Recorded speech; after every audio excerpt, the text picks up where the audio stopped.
I hope that fan don't look crazy. Hey, this is SportsSlaw with Lomas Brown, the Pro. And Deb Schneider, I'm the Prof. And together, we're the Pro and the Prof.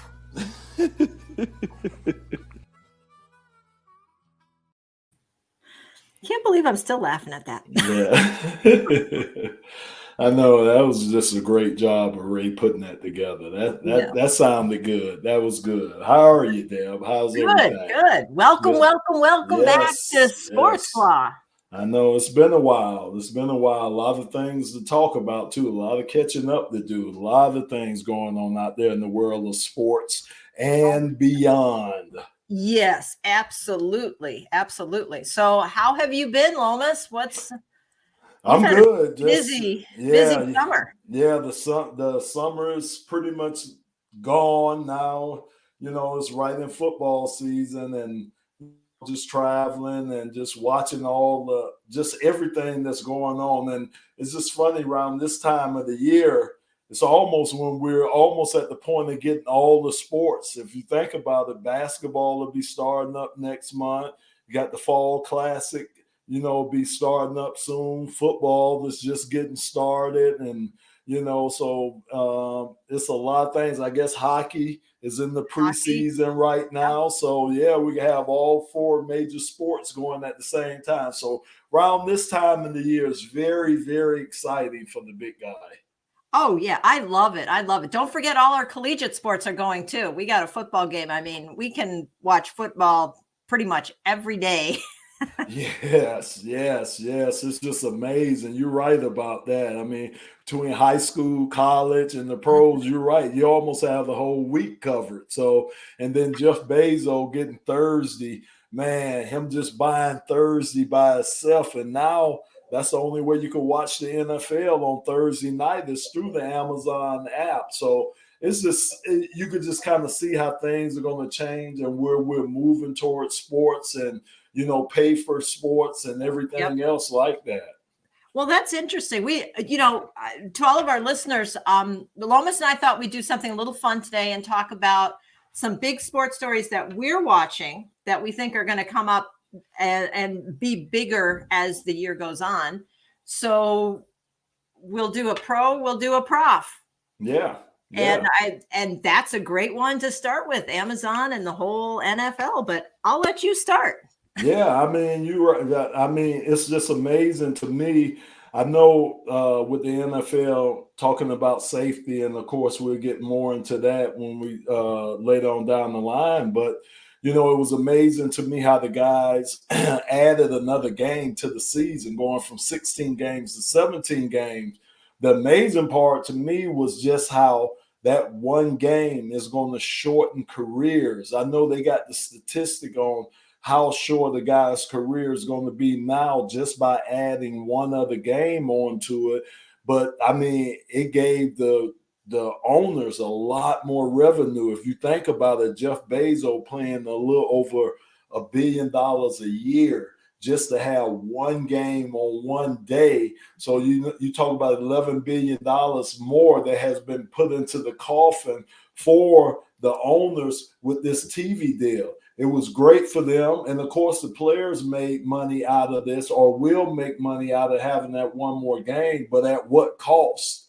The health of the guys. And the thing that's with the Thursday night game, if you think about it, it's on Thursday. So most of the teams are just coming off that Sunday game. So you really only get a couple of days to prepare. So again, that goes into the injury factors, whether these guys had enough time to recover from that Sunday game, the quality of the game because of being able to game plan and all the different things that you normally do through a normal week. You don't get a chance to do that. And then, of course, the strain that it puts on a team that has to travel. The home team, it's a little easier for them, but a team that has to travel, it puts a lot more stress and strain on them. So, the Thursday night game, it could be a blessing and a curse at the same time for the NFL, but we all know money drove that decision to do that. Yeah, well, that's an really interesting take. I mean, if we say maybe we shouldn't have Thursday night games, maybe we should push it to Friday. I mean, Thursday night football has been big forever, and Amazon jumped right on that when we did the new media deal. You mentioned the television deal, but it's a media deal. Mm-hmm. It is a media deal. We're no longer selling TV. We're selling cable. We're selling streaming. We're selling, so many different areas. Do you think maybe we should not have a Thursday night game? That's kind of putting you on the spot a little bit. Well, I mean, we know, like you said, it's been sold. But I just think for safety, if you're really talking about the safety of the players, you have to really kind of consider, or kind of reconsider those Thursday night games. They're fine when you talk about Thanksgiving, a tradition. And then You're only talking about a few teams that are affected by that. But like I say, for guys to have to turn around, get their bodies prepared to play another game, like within 3 or 4 days, that's hard. It's really hard, and it takes a toll on you. And then you just never know if you're going to be able to recover the rest of that season just because of that extra game that you put in there. That is a concern. But I just think the how they say is the horses in the, or whatever, the horse is out of the barn. Yeah, it's already out there, so it's no way they pulling them back in. Right. So we're gonna have to deal with Thursday nights.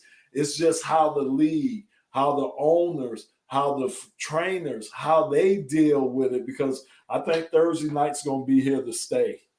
Okay, so my story, picking up on that one, is Tua.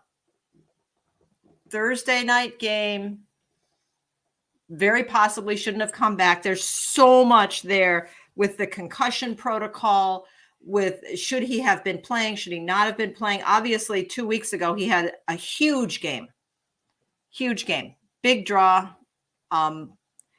So we want to see him in there, but he got hit pretty hard. And there's a big question as to whether or not he should have been playing. And if we're talking about the money, the media, the draw, how do you think we should have sat him out? What do you think? I know the NFL Players Association is now investigating whether or not he should have been in there. I mean, I don't know what there's to investigate. I mean, if you got eyes, you could see that from the Buffalo game, and that wasn't even the last game he got hurt in. You could see from that game, it wasn't his back. They all said that it was his back. It wasn't his back. You could see the guy stumbling. You could see when he fell to the ground, how he grabbed for his head. So you knew that it was something wrong with him, concuss-wise or mentally. It wasn't anything, I thought, physically with his back that was wrong. So for the Dolphins to come out and say that was the reason why Tua left the Buffalo game, they were wrong. I think the league dropped the ball on that too, because now they got spotters. They got people up in the stadiums on the sidelines, and that's their whole job, is to spot when a player seems like, I forgot the words that they use, but I'll say mentally incapacitated. Yep. They are supposed to protect the player from himself, because as players, we want to try to play. You're conditioned to want to get in the game. And I just go back to when I was in the league and how they used to test us for concussions. Basically, you came off concussed, they would ask you if you could follow their finger, and then they would ask you what day of the week it was. Well, if you look around and you see everybody pretty much in the same uniform, you could guess Sunday, so you could pass those tests. They give you a little smelling sauce and they just send you right back out there. So it's guys that can pass the test. There's ways of getting around those tests. And then the other thing is teams use that against you in negotiation. When you come up to negotiate, they will use that against you, where you've been concussed or you've had 3 diagnosed concussions. So we don't know, how much more your brain will be able to take. It's just how they use that against you. So now you got guys out here trying to hide the fact that they're concussed or they're feeling a certain way. So it's a double-edged sword when you start talking about, what the players need to do and what the organization need to do. But I do think that the Dolphins and the NFL dropped the ball on Tua. Yes. And that's what brought this on. And my question to you is, these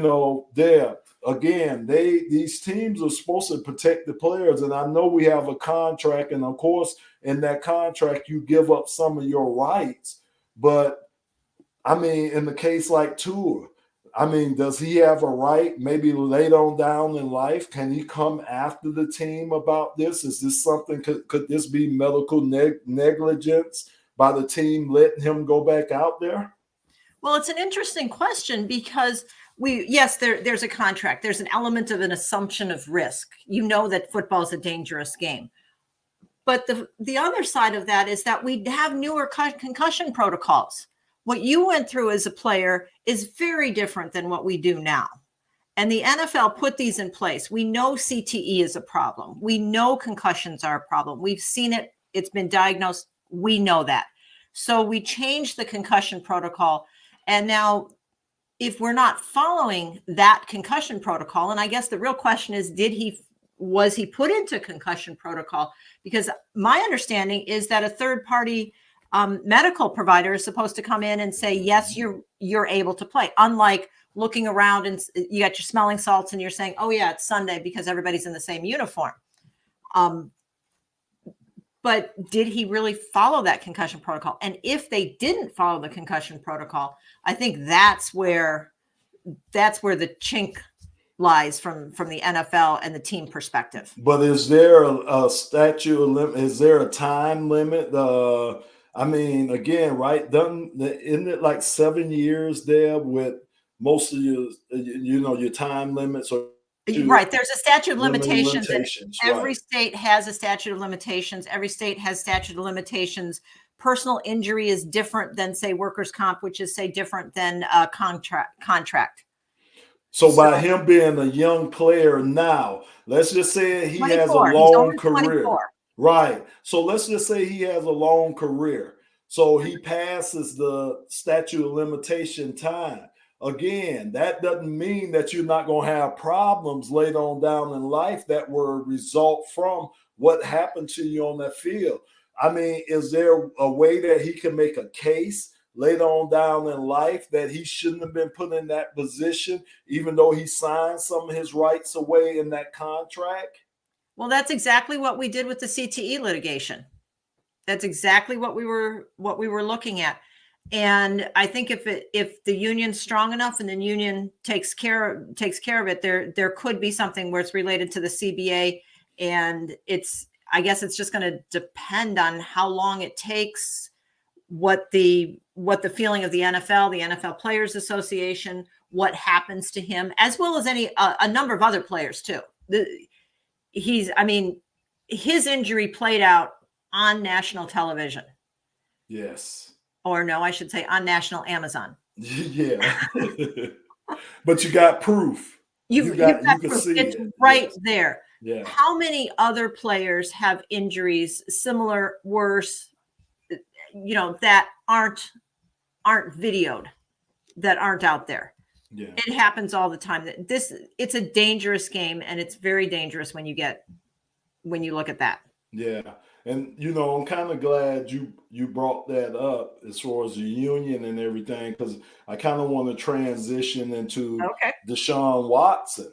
And again, Deb, what the union is supposed to do, how the union is supposed to protect you, how the union is supposed to be on the side of the player and everything. And again, it's funny, not funny with the DeSean Watson, but, it was nothing criminally. He was never criminally charged with anything. 2 grand juries declined to press criminal charges. But he's still serving an 11-game suspension from the NFL. And I think the NFL, their reasoning is it was conduct detrimental Conduct to detrimental. the NFL, to the league. That's why he's getting the 11-game suspension. But again, isn't that a fine line, Deb, that they're walking on when you're talking about he hadn't been criminally charged for anything, but yet and still the NFL is going to come down on him? And I know it's a lot of factors that goes into this, but don't you think they're walking a fine line with that? Well, it's a really interesting thing. DeSean Watson, this whole came out under the new CBA. So how we look at it is different than what would have happened, say, 5 years ago, because we know we've got the new CBA that came into play into, I believe it was 2020, runs to 2031. Big changes. In the past, what would have happened was we would have had a claim. We have a personal conduct policy that we still have a personal conduct policy, and it's that conduct detrimental to the game. And that's what Roger Goodell has been enforcing through Michael Vick, Elliott, Tom Brady, Deflategate, you name it, all of that. And I think that does not need a criminal action. That doesn't mean that Ray Rice is another one, I mean, you can name so many of these. So at that point, Goodell would have instituted a penalty. In this case, under the new CBA, what he did was he appointed Susan Robinson, a former federal judge, to investigate and do this. And her standard of proof is less than the standard of proof required for a criminal case. So criminally, they found that it didn't meet the standard of proof. But she only had to do by a preponderance of the evidence, which is, of course, a legal term. So as soon as she found, and she investigated, and she found that by a preponderance of the evidence that he had committed this, he had violated the personal conduct policy of the NFL. She put together a hearing, and she instituted a 6-game penalty, which was the longest penalty for a nonviolent sexual assault ever. The NFL, of course, wanted a full season, so they appealed it. Sorry, I'm going all prof on you. No, yeah. So they appealed it, and they could have appealed it. Roger Goodell could have heard that appeal, as he has in the past, but he appointed the former New Jersey Attorney General, I think Peter Harvey, to review the appeal. And before that decision came out, Watson and his attorneys and the NFLPA and the NFL came up and settled for that 11 games, $5 million, and mandatory counseling. So that was really not a NFL penalty, longer than anybody for anything like this has ever had. And they're playing this fine line on the difference between criminal charges, what violates a personal conduct policy, and how the NFL and NFL Players Association interact with the new CBA and the protections. So there's a lot there. But when I ask the question, and I'll ask you, when we ask the question, do you think 11 games is enough? In general, the answer is no. Yeah. I mean, like you said, the league was pushing for the whole season, and, rightly so. I mean, the league is, again, they've been struggling with, their women attendance. This has been dropping because of just all the stuff you mentioned, Ray Rice that went on. You just go over the stuff. The punter from Buffalo accused of gang raping the 17-year-old, and you just hear about all these. Before he was in the league, exactly. But you see what Buffalo did. But again, how much responsibility, Deb, should be put on these teams to know this or to investigate this and have all their facts together? How much? I mean, again, I go back and I look at the Haslams, the owners of the Cleveland Browns, the husband and wife, both of them, especially the wife.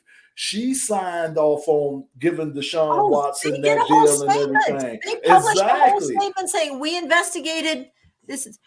But we know they didn't, Dale. We know they didn't investigate it or have it investigated like it should have been, because there was a lot of things brought forward. I don't think that they even knew, until this full investigation went through. But then you have an owner like Mrs. Ford. When she was running the Lions, I know Coach Caldwell coached Ray Rice and wanted to bring Ray in after his incident, and she shut it down. She was like, no, we won't bring them in because of what happened. So again, you have these owners now, and they seem like they're on different pages with what is acceptable. And I'm quite sure that wasn't a popular, or I'm quite sure the Haslams, that a popular decision that they made with the rest of the owners in the league. And we know with the NFL, it wasn't a popular decision, because what they did was they raised the quarterback market.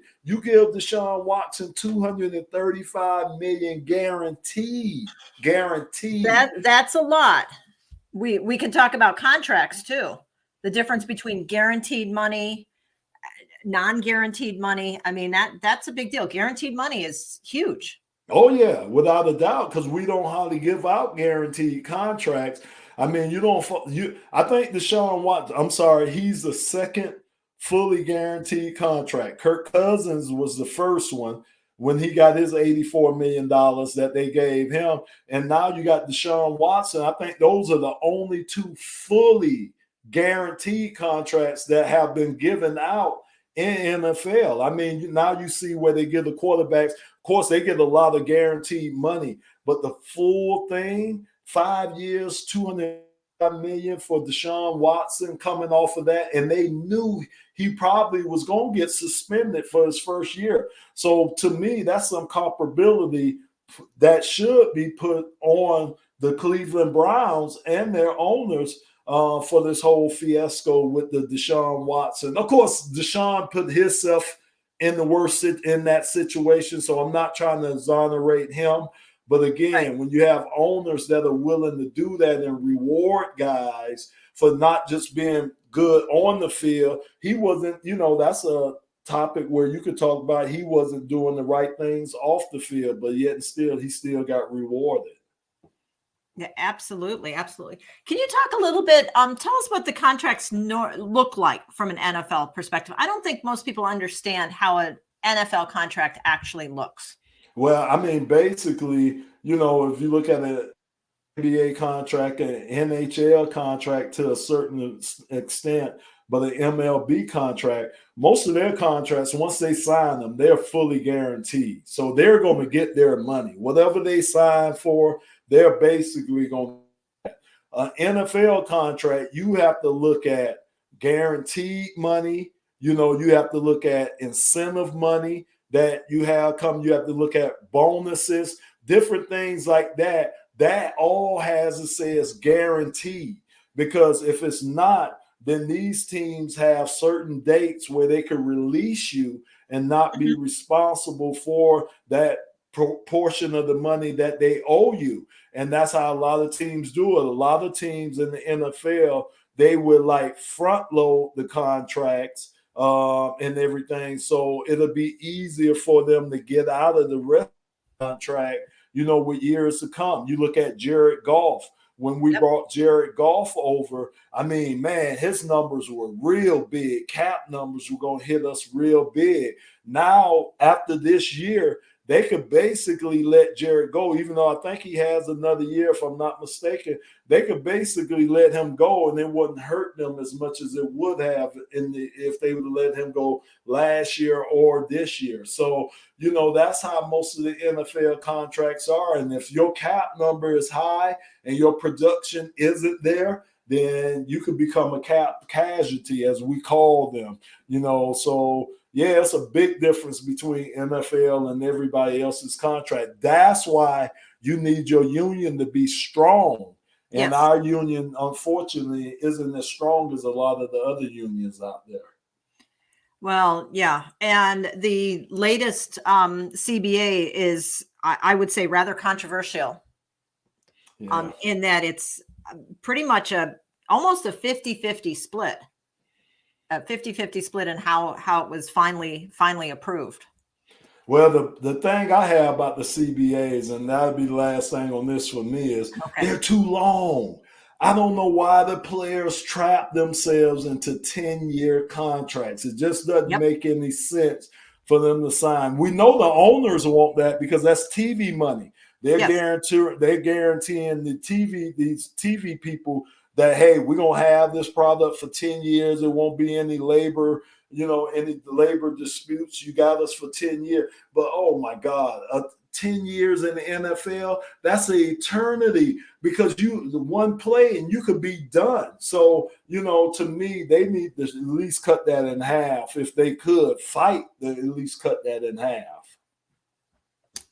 Yep. Well, baseball, let's turn to baseball for a minute. Let's do the story that I'm watching here. Baseball's got a new contract. They just signed. Obviously, we had a little bit of a situation, shall we say, in the spring, and we've signed a contract. It only runs through 2026. Yeah, it much shorter contract. But the really interesting thing with baseball are minor league players. So for 100 years, minor league players have not been part of the union. And minor league players, there's a whole situation where baseball was exempt from antitrust and has been, and that exemption continues in some form now, even today, except for Major League Baseball, professional baseball players. But minor league baseball players still do not have antitrust protection. So they've been pushing and pushing and pushing. And we saw back in 2014, they actually had sued for, let's back up a second. Major League Baseball players make approximately, on average, $4 million a year. Minor league players make between $8,000 and $14,000 a year. It's crazy. It is. They work 70 plus hours. They weren't being even paid for spring training. Can you imagine going to training and not getting paid? You're at training camp. You're like, nah, we're not paying you. Wow. And then, so they sued, and this has been working its way through the courts. The Sen case finally settled earlier this summer for $185 million to be paid to about 5,500 minor league players. So that's good news. But in 2018, they actually passed something called Save America's Pastime Act. And that said that minor league baseball players were exempt from minimum wage and overtime laws, so we could continue to pay them. This summer, there's also some legislation. I think Bernie Sanders and a number of other senators are trying to get rid of that antitrust exemption, or make baseball play their payers better. Meanwhile, the union swoops in and sends unionization cards to all the minor league players. And when you're forming a union, you have to have more than 50% who say, okay, we're going to join. Within 10 days, they had the number to join the union. Oh, 10 days. Wow. Isn't that amazing? Wow. So, yeah, they're going to be negotiating 2022-23 for minor league players. Well, that's great. That's great, especially, man, with the disparity with the pay. Yeah. Oh, my God. It's unbelievable, man. That I just never understood that minor league system. I really haven't, because as long as it takes a guy to get to the major leagues, and some guys never get there, you would think they would pay those guys. I mean, it seemed like it wouldn't cost them a lot. They'd get the development. And I know it's for the love of the game that those minor league guys do it. You have to love the game with the travel and, like you say, all the hours that they put in, no notoriety, and absolutely no money. Do they get benefits? Are they able to reap the benefits of what the MLB players get, like, health and different things like that? Not until this next thing. This unionization is huge. I mean, think of all the things that the union does for NFL players. It may not be as strong, but You're not a minor league baseball player. So Yeah. it's going to change the game. It's going to change things. Yeah. So when we're teaching sports law, it's going to be completely different next year. Wow, that's crazy. There, it Yeah. really is. And you need those farm leagues. You need those farm systems to keep the game the way it is. You really need them and stuff. That's why, with the NFL and everything, trying to, because they lose it. Deb, it's just amazing. I mean, I don't mean to go back, but it's just amazing how many moms now are pulling their kids out of little league football. It's just, Yes. it's trending downward, and I'm quite sure with what happened on Thursday with Tua, that's not making a lot of moms feel happy. So I just relate that to, these guys in minor league baseball putting in all that time, the wear and tear on their body too. So a guy that doesn't never get to the big show, eventually he's going to have to get a regular job. He's going to have to become a part of regular society. So where are his benefits? What if he got injured a lot while he was playing? Where is his Medicare? His care going to come from? It's just so many things that those guys are missing. And if he's making $14,000 a year, he probably has a regular job. True. In addition to, so that it is. Yeah, it's hard, but that's exciting. It'll be interesting to see what these college players are going to do with this NIL and everything. It'll be interesting to see if they try to do anything where, of course, we had the Northwestern players, right? A few years ago, didn't they try to get a union for college players? They did. And what happened was that the local guy said, yeah, I do think they're, they are employees, because in order to unionize, you have to be an employee. Mm-hmm. So he said, yeah, they're employees, which would have completely rocked collegiate sports. But the NLRB, National Labor Relations Board, declined to pick up jurisdiction, so no union. However, the new general counsel of the NLRB came out, I'm going to say almost exactly a year ago. I think it was September 29th of 2021, and said she felt that college players, college athletes were actually employees of the university. And had that happened back in 2015, I think we would have seen a very different thing. So I think that's a fascinating piece of what I'm going to call the NIL puzzle, because if we treat our college athletes as if they're employees, we're open for unionization, aren't we? Yeah. My question is, do you have to pay? So any guy that gets NIL money, does he have to pay taxes on that money? Oh, absolutely. And that's another piece. So we have the employment piece and possible unionization. NIL, which again is brand new because it just started, July of 2021, right? Yep. And everybody's trying to, like you said, the horse is out of the barn on that one. Yeah. But yes, you have to pay taxes. Yeah. And it's just interesting, me being, I don't know if you gotten hit up, but I have the University of Florida. Oh my God. They had a meeting of all their boosters and alumni, and they basically told them, hey, we need you guys to come up with some money so we can put it in our NIL, coffins, so we could pay these players. We have to compete money-wise, and they actually asking the alumni and, like I say, the boosters and all of them for money so they can compete on this NIL with some of these schools, that they know are going to be paying out money to get these players. It's funny, TJ Lang, who I do radio with, he's an Eastern Michigan grad, and he sits on their board. And they talk about the NIL, where he told me how they paid this one guy almost $1 million to come to Eastern Michigan. That was the only way they were going to get him. They had to pay to get him. He turned out to be, and it is turning out to be a pretty good player for Eastern Michigan, but that's the only way they were going to get him. They had to pay him.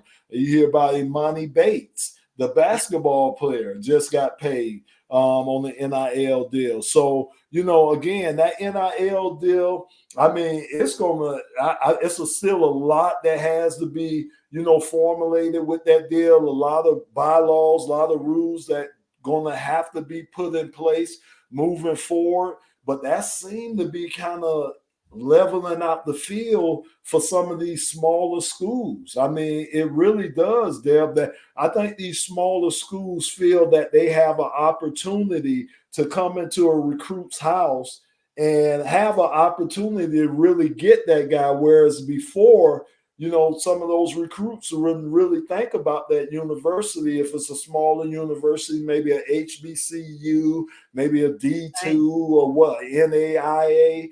But now with the NIL, it's kind of seemed like it's kind of, leveling it up a little bit. What an interesting take on it, because that you're still realistically employment and safety protocol and all of that on one side, the NIL, it's actually pay to play.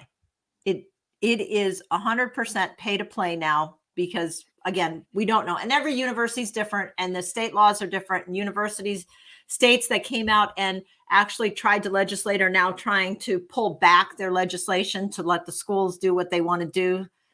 Especially I think Alabama is one of those.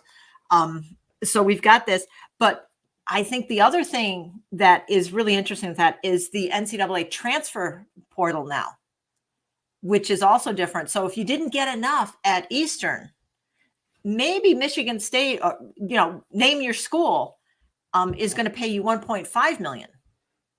Mm-hmm. You can transfer, can't you? Yeah. The portal. I mean, it's been different. I mean, a lot of teams are using that now. Like you say, you brought up Michigan State. I mean, I think the last year or two, they've had so many guys come through the transfer portal, just like our great intern Hunter is saying, Kenneth Walker, who the Lions are going to face this Sunday. He's with the Seattle Seahawks, but he was a Michigan State grad, and I'm not sure. I know Hunter would know what school he came from. I thought it was a school out west that he came from, Kenneth Walker, to transfer to Michigan State. Had a great year, helped Michigan State win a lot. Yep. Okay. We're laughing because Hunter is right on it. He is on it. He is on it. Wake Forest. Yes. And they had a great year. They won 11 games with Kenneth Walker back there and everything. So, it seems to be working. A lot of coaches, but I think it's a selective thing, Dale. I think you have some coaches that are eager to use the transfer portal, and you have some coaches that aren't as eager to use it too. I don't know if Alabama, they don't really need it. They get all the top recruits, but big time schools like that, I don't know if they use it as much as the smaller schools or the schools that are trying to prop up their programs. So you have different philosophies with the coaches about the transfer portal. Some of them feel like, hey, I'd rather have a guy from a freshman year and raise them up under my system rather than bring a guy in for a year or two, just to do that. So it's just, I guess it's the preference of the coach, preference of the university too, with the transfer portal. And I'm going to throw this out there too. If you're coming in and you have a program that hasn't been doing so well, you could use that combination NIL, ask our boosters, get some money in there, transfer portal, and really boost up that program and boost it up quickly. And I'm going to go to like Washington and Michigan State, week ago or so. You can come in and you can do that. So from a coaching perspective, I think that's going to become expected. And if you didn't do it, and if you don't use your transfer portal well, then perhaps we're going to see coaching contracts much, much shorter. I mean, now from a fan perspective, we expect, hey, you can get the good guy, and we don't have all those draft rules and all those anti-tampering things that, we don't have the protections we have in the NFL. Right. You know, and this is going to play. I think we're really going to see it in football and men's basketball. Yeah, I agree. You know, and even from the standpoint of, you know, even the safety of the kids too. Yes. You know, when you talk about, you know, and we, you know, kind of transitioning to the safety of the game, since we're talking about football and everything, even the safety of these players and everything. We talked earlier how the NFL went to, you know, the 17-game season. But again, now you just look at all these injuries, Deb. Oh my goodness. The Lions are getting ready to play their 4th game of the season. The last 2 weeks, they've had 10 to 12 guys on the injured list. It's just unbelievable. Yes. We haven't gone through a quarter of the season yet, and every team is dealing with these injuries. And I'm wondering if, you know, it's the lack of these guys being able to condition and prepare their bodies, you know, for this. Or, you know, Hunter, yeah, you could jump in. Hunter's jumping in here. He's got something to say. Yeah, or if it's, you know, from the standpoint of these guys not, you know, the coaches, they have so much to do. They can't spend as much time with the players like they used to do. Like when I was in the game, we used to have the mini camps, and then you had the OTAs. But in between, you were kind of spending time with the coaches. I know things are sped up. I know the times are these teams now, and it shortens up the time for the players to get themselves prepared. And of course, everybody they're yelling safety, safety, safety, so they don't have them hit as much as they used to hit to get their bodies prepared. I don't know where, Hunter. I don't know where we're going with things. I really don't. Lomas, I popped on because I had a question, and I had seen some stuff about the difference between injuries based on grass versus turf. Do you think part of the reason the Lions, because I know last year the Lions dealt with a lot of injuries as well, do you think that has anything to do with the turf that's used at Ford Field, or just turf at those domes in general? Because the Lions have had 2 home games, and then they went to play at another dome in Minnesota. So I'm not sure if maybe that has something to do with the injuries. No, I agree with you. I wish, and I know you see the Arizona Cardinals where they could take their live grass in and out the stadium. You know, they're able to wheel it in and wheel it out so it stays outside. I wish that was something that all the stadiums could do, would be to go back to grass. To me, man, I'm telling you, that has to be the safest surface. You know, they've done a lot. Technology has come a long way with the turf and the artificial, you know, grass, but it's nothing better than real grass as far as the give. It's able to give if you get your foot stuck in it, unlike turf. You know, even falling on real grass compared to falling on turf or falling on that harder surface has to be a lot better for the body. You know, so I wish it was a way where all us indoor stadiums like Ford Field and, you know, a lot of these indoor stadiums could have it to where you could have real grass in there on game days. If you see, Hunter, all the teams, when they practice on grass. You don't really hardly practice on turf unless it's a weather situation and you have to go inside. They want to be on the grass. It's natural to be on that grass, you know. So I just think that has something to do with it. But I also think these guys' bodies, I just don't think their bodies are ready and conditioned and ready to take the punishment of going through a 17-game season at the beginning of the season. It seems like the first 4 games of the season are almost like the preseason, you know, for teams now. Then their body's conditioned from those 4 games on. You're ready to go, you know. So taking away that one preseason game really, really hurt. I think so.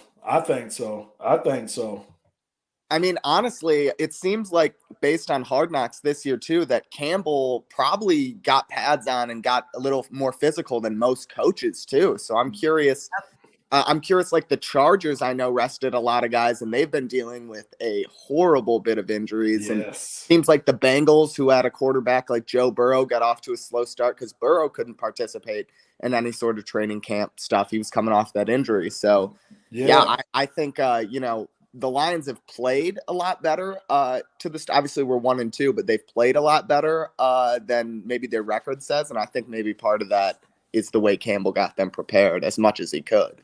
Yeah. And you're going to have injuries. We already know that. Tom Brady, the injuries that he went through. And Hunter, it seems to be now, how I'm looking at it, seems to be a lot more linemen this year. It seems to be more linemen that are going down. I mean, Brady lost 3 of his linemen. You just had the all-pro tackle from the Chargers. He's lost for the year. Yes, Slater tore his up, I think. Yeah, look at Dallas Cowboys. Look what they were dealing with their offensive line, having to bring in Jason Peters, who's 39 years old. So you're right. It seemed like these linemen. So what does that mean? They're bigger body guys. You're going back. You're going back. Yes, yeah.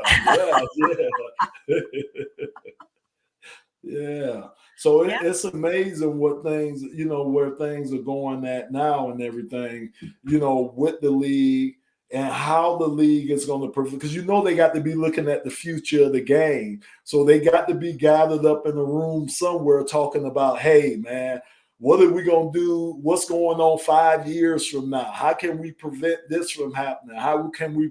They got to be looking forward too. You have to be. You can't be just looking in the present day. You got to be looking at how the league is going to grow, what's going to happen to the league, what problems are going to come up too, later on down the future line with the game of football. And I guess with all sports. All sports. Look at that. Mm-hmm. Yep. Well, I think it's about time to wrap it up. We've hit a lot of topics, a lot of good things. So just as a little recap, we are watching unions. We're watching the NFL union and how that plays out with like DeSean Watson, with concussion protocol, personal conduct policy. I think that's going to be interesting, and how we see the union contract, how it's going to be. I'm going to call it the union contract in action. Sticking with unions, we also are going to be watching that minor league baseball negotiations. That's going to be a fun one. We're going to be looking at NCAA transfers and possible unionization, maybe, of this whole pay for play with the transfers, with the NIL. That's going to be another interesting thing. And let me see. What am I missing here, guys?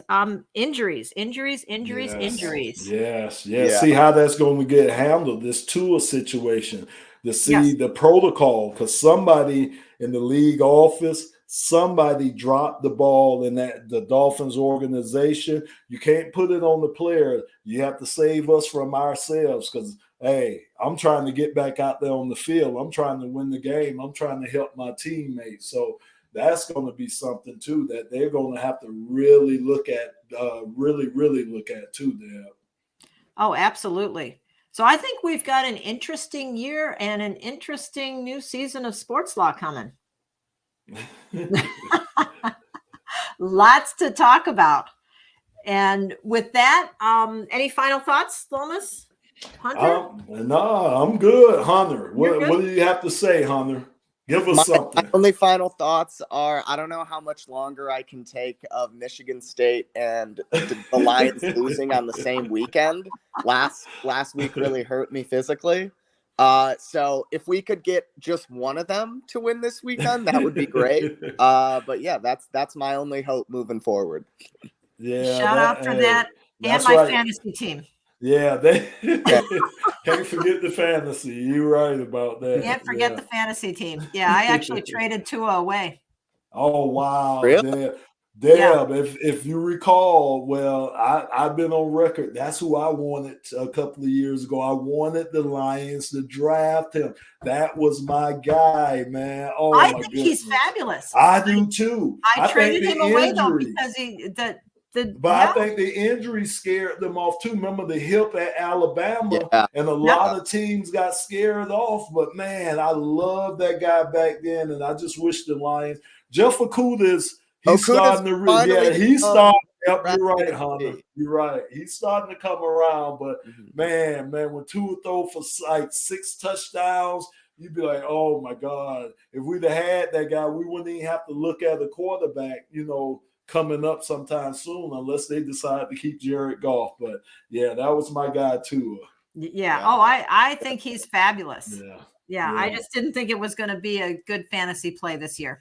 Yeah. I thought it had some. Sell him. Yeah. Yeah, mostly because of the injuries. Really worried about how he was being played. And, once the Bills game, it was like, ugh. Yeah.